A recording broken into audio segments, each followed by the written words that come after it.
फिर हम लोग मैट्रिक फाइनल परीक्षा जो 2024 में होने वाला है, ठीक है, उसी का जो है गणित का जो है कक्षा 10 का गणित का सेट नंबर 4 मैथ का गेस ऑब्जेक्टिव प्रश्न जो हम लोग कर रहे हैं, सीरीज जो है चल रहा है, उसी का जो है हम लोग पार्ट 4 कर रहे हैं, जिसमें हम लोगों ने 75 ऑब्जेक्टिव प्रश्न को कंप्लीट कर लिया है तीनों सेट में। यदि आप नहीं देखे हैं तो इस वीडियो के बाद जाकर उस वीडियो को देख सकते हैं। क्लास 10th मैथ का जो है प्ले लिस्ट बना हुआ है उसी में, ठीक है। चलिए पहले इस वीडियो को देख लेते हैं, और हमारे चैनल पर पहली बार आए हैं तो प्लीज़ चैनल को सब्सक्राइब कर ले और वीडियो को लाइक कर दे, ठीक है। मैथ पढ़ना है तो आपको कॉपी और कलम लेकर बैठना पड़ेगा, ठीक है, तभी जो है प्रश्न को आप लोग सॉल्व कर पाइएगा, ठीक है, क्योंकि इसको जो है याद नहीं कर सकते, इसको बनाना पड़ता है, ठीक है। तो कॉपी और कलम आपके पास जरूर होना चाहिए, ठीक है। कह रहा है दी गई आकृति पी क्यू ओ आर में वृत्त की व्यास तथा पी क्यू बराबर पी आर है तो कोण पी क्यू आर बराबर कितना डिग्री होगा। कह रहा है कोण पी क्यू आर बराबर कितना डिग्री होगा। यहाँ पे कितना डिग्री आपका कोण है ये आपसे पूछा गया, ठीक है। और उसके बाद से कह रहा है पी क्यू बराबर है पी आर के, ये दोनों त्रिभुजा क्या है आपस में बराबर है, ठीक है, यही आपसे बोला है, ठीक है।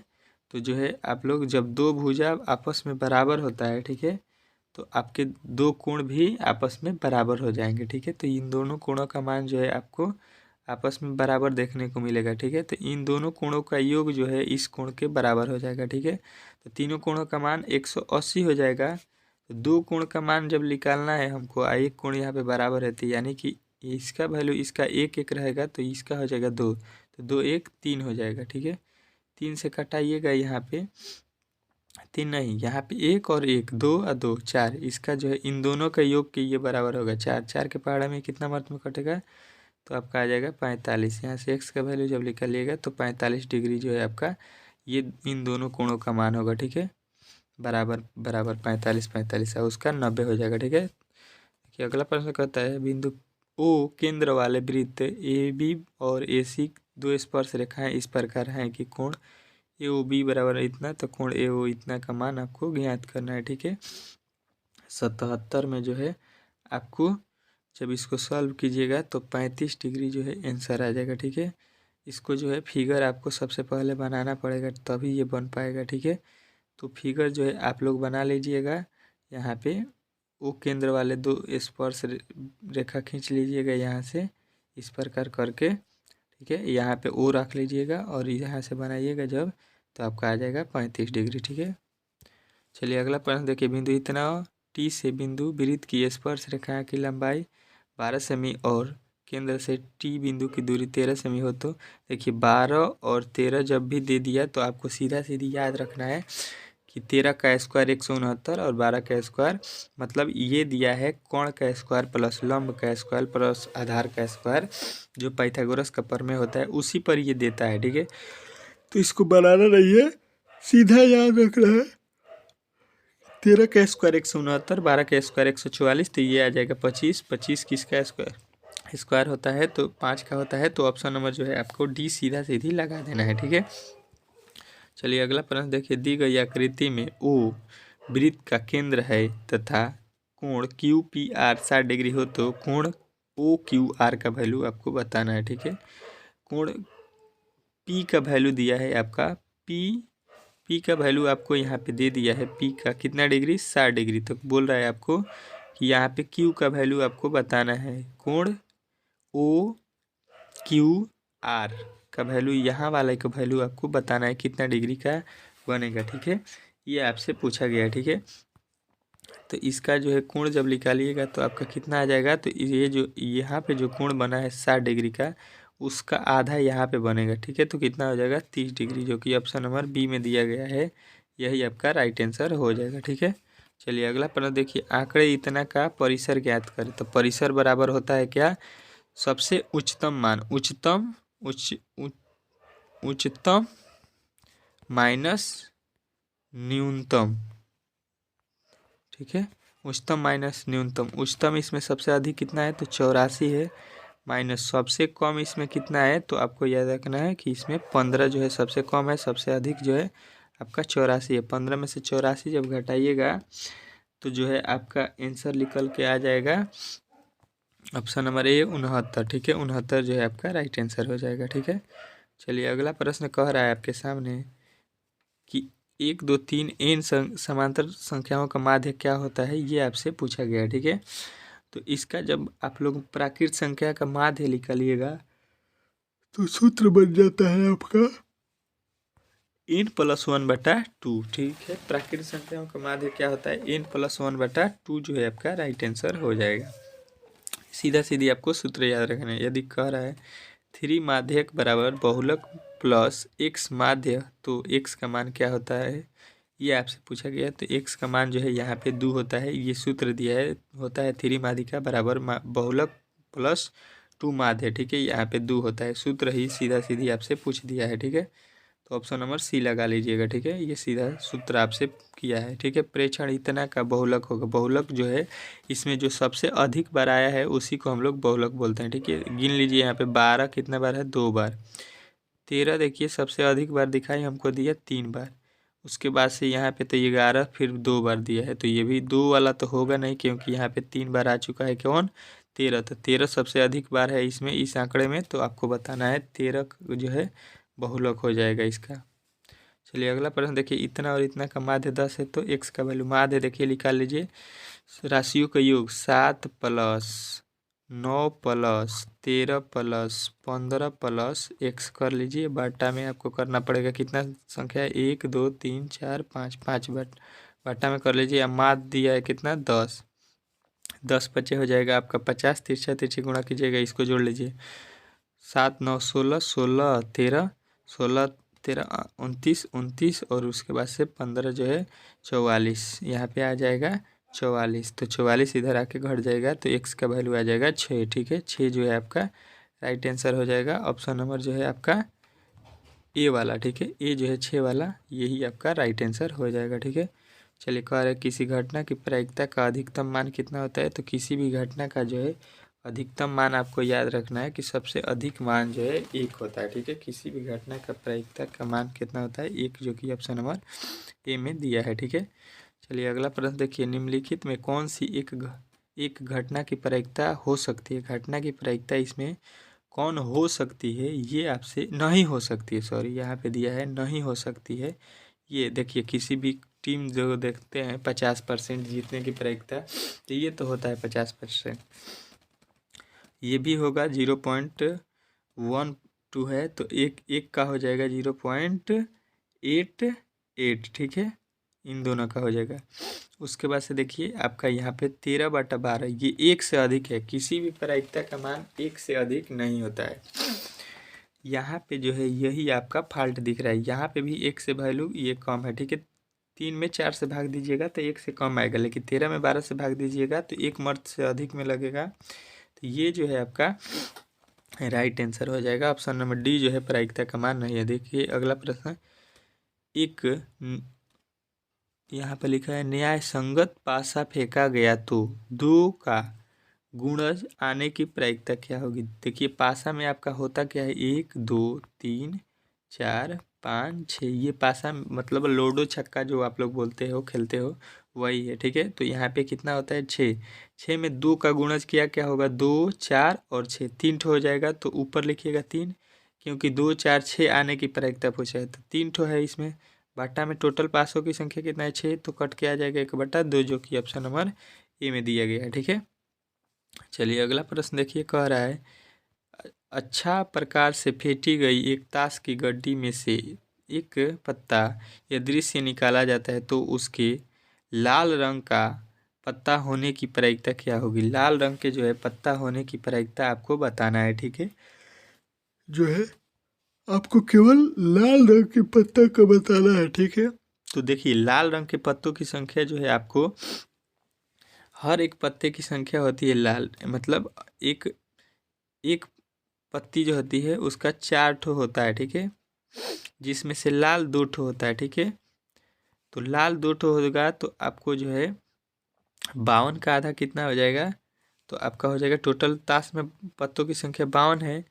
तो वहाँ पे देखिए 1 मिनट, लाल की संख्या जो है आपको कितना होता है, तो हाँ सही है, 1 में 2 होगा, तो यहाँ से आपके टोटल कितने हो जाएंगे, 26 हो जाएंगे। ठीक है, पत्तों की संख्या कितना हो जाएगा, 26।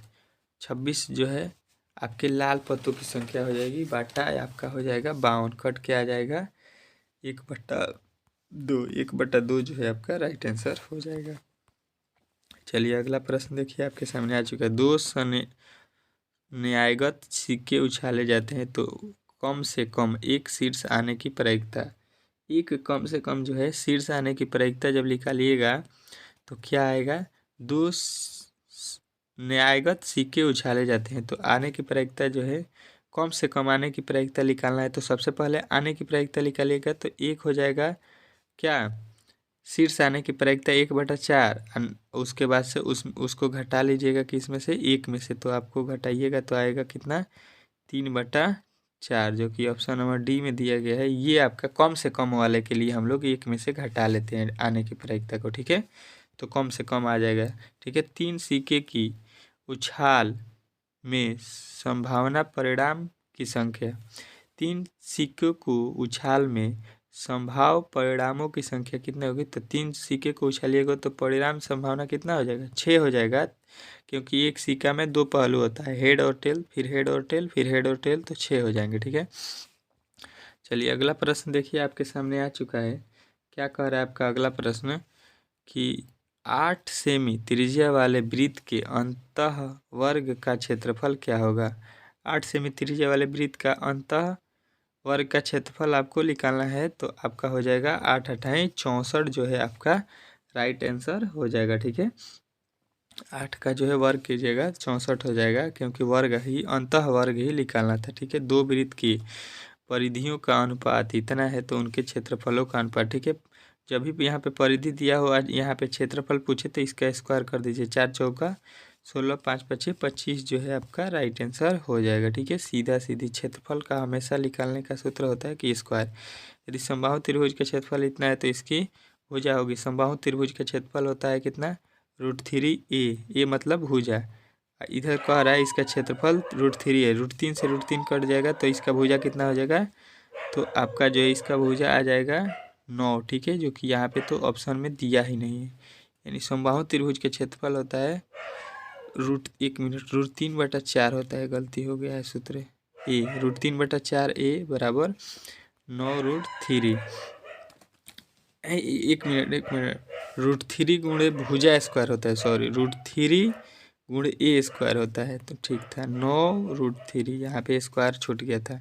यहाँ से 9 जो है स्क्वायर का निकालिएगा तो ये 9 जो है रूट में आ जाएगा ए बराबर, तो यहाँ पे √9 की इसका वर्गमूल होता है तो 3 का होता है। ठीक है, आपको याद रखना है समबाहु त्रिभुज का क्षेत्रफल कितना होता है, √3 गुणे भुजा स्क्वायर। ठीक है, अगला प्रश्न देखिए, यदि R1 R2 त्रिज्या वाले वृत्त की 2 वृत्त के परिधियों का योग R1 त्रिज्या वाले वृत्त के परिधियों के बराबर हो तो क्या होगा इसका सूत्र, इसके बराबर में ये आपसे पूछा गया है। ठीक है, तो ये हो जाएगा आपका R1 + R2 बराबर R3, ये दोनों के बराबर हो जाएगा तीसरा R, क्योंकि ये बोल रहा है वो दोनों को मिलाकर हम लोगों को तीसरा जो है बनाना है उसके बराबर में। ठीक है, तो बराबर कब होगा, जब दोनों R को जोड़ेंगे और ये जो है R उसके बराबर में रहेगा। ठीक है, अगला प्रश्न देखिए, कह रहा है यदि शंकु की ऊंचाई और त्रिज्या 3 गुनी हो जाती तो शंकु का आयतन कितना होगा। ठीक है, यदि शंकु की ऊंचाई और त्रिज्या 3 गुनी हो,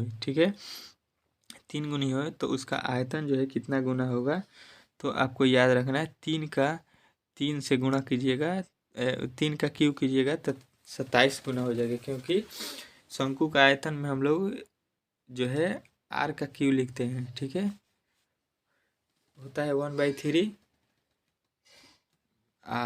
R²। ठीक है, इसका सूत्रफल होता है शंकु का, उसमें क्यू होता है तो यहाँ पे 9 गुना हो जाएगा, 27 गुना हो जाएगा। ठीक है, अगला प्रश्न देखिए, कह रहा है R त्रिज्या वाले अर्धवृत्त के कुल पृष्ठ का क्षेत्रफल जो है आपको बताना है। इसका अर्धवृत्त के कुल पृष्ठ का क्षेत्रफल जो है कितना होता है, ये आपसे सीधा सीधी सूत्र पूछ दिया है। तो अर्धवृत्त के कुल पृष्ठ का क्षेत्रफल जो है आपको याद रखना है 2πr² होता है। ठीक है, अर्धवृत्त के कुल पृष्ठ के क्षेत्रफल 2πr², सीधा सीधी सूत्र पूछा है। शंकु के छीनक का आयतन होता है कितना, शंकु के छीनक का आयतन जो है आपको याद रखना है कितना होता है, तो 1/3 पाई आर इंटू आर का स्क्वायर प्लस छोटे वाला आर का square plus r into r. ठीक है, आपको सूत्र सीधा सीधी वहाँ पे बहुत सारा मैथ में पूछेगा। ठीक है, जो कि यहाँ पे आप लोग देख सकते हैं। उस समांतर श्रेणी का सारा अंतर क्या होगा जिसके इतना इतना बराबर 32 है। ठीक है, तो 18वां पद को आप लोग लिख लीजिएगा a प्लस 17d। ठीक है, तो उसके बाद से माइनस इसको लिख लीजिएगा a माइनस, यहाँ पे 14 लिखना है तो 14 पद है तो 13d बराबर यहाँ पे 32 कर लीजिएगा। a से 1 कट जाएगा, 17 में से 13 जाएगा, 4d बराबर 32। तो 4 के पहाड़ में 32, 8 हाली में, तो यानी आपका वैल्यू आ जाएगा 8, जो है ऑप्शन नंबर सी जो है आपका राइट हो जाएगा। ठीक है, किसी भी पद को बोले तो उसको लिखते हैं हम लोग। मान लीजिए 10वां पद बोलेगा तो आप लिखिएगा a प्लस 9d। ठीक है, 12वां पद बोलेगा तो a प्लस 11d। इस प्रकार इसको हम लोग लिखते हैं। ठीक है, गोले का व्यास इतना है तो उसका पृष्ठीय क्षेत्रफल क्या होता है, तो यहाँ से सबसे पहले त्रिज्या निकाल लीजिएगा तो कितना आ जाएगा, 21 आ जाएगा। गोले का पृष्ठीय क्षेत्रफल, आपको कुल पृष्ठ का क्षेत्रफल कितना होता है, 4 पाई आर स्क्वायर। इसी पर 4 गुणे पाई का वैल्यू 22/7 गुणे आर का वैल्यू 21 गुणे 21 कीजिएगा, यहाँ से 3 गुणे, अब टोटल में गुणा कर दीजिएगा तो आपका जो है राइट आंसर बन के निकलेगा कितना, तो 5544, जो कि ऑप्शन नंबर सी में दिया गया है वही आपका राइट हो जाएगा। ठीक है, अगला प्रश्न देखिए, एक बेलन की ऊंचाई इतना सेमी और बेलन के वक्र सतह का क्षेत्रफल इतना सेमी है तो उसका आयतन कितना होगा, ये आपसे पूछा गया है। ठीक है, तो बेलन का आयतन पहले आपको याद रखना पड़ेगा, क्या होता है, पाई आर स्क्वायर एच। बेलन का आयतन क्या होता है, पाई आर स्क्वायर एच। पाई का वैल्यू 22/7 गुणे आर का वैल्यू कितना दिया है, तो यहाँ पे आपको नहीं मालूम है। ठीक है, आर का वैल्यू ही बेलन का वक्र सतह का क्षेत्रफल दिया है तो निकालना है, तो आर स्क्वायर गुणे एच का वैल्यू दिया है 14 बराबर में आप लोग लिख लीजिएगा 264। ठीक है, और इसी को हल कीजिएगा तो आपका जो है आंसर बन के निकलेगा 396। ठीक है, 396 जो है आपको राइट आंसर याद रखना है। ठीक है, जितने भी मैंने फार्मूले आपको यहाँ पे लिखवाए हैं सारे फार्मूले आपको याद कर लेना है। ठीक है, तभी जो है आपके प्रश्न वहाँ पे बनेंगे। ठीक है, फार्मूला नहीं याद होगा तो एक भी मैथ का प्रश्न नहीं बनेगा। ठीक है, चलिए मिलते हैं अगले वीडियो में, तब तक के लिए जय हिंद।